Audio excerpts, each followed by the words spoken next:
दिनै जोङो दुलाराय बर' फरायसा आफादनि मिरु आरो जिल्लानि जों माखासे हान्जाया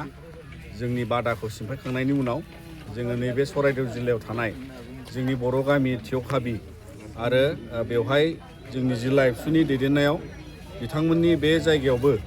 माखासे न'खरफ्रावहाय दै लोमदोंमोन आरो बेखौ लानानै जोङो बिथांमोननियाव माखासे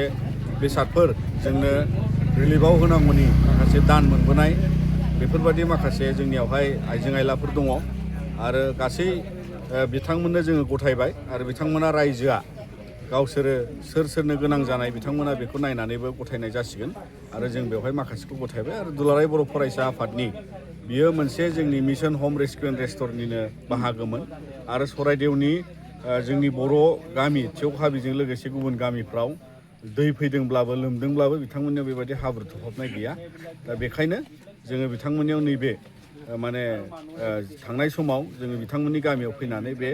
जोंनि मोनसे हाबाफारिखौ जोङो मावलांदों।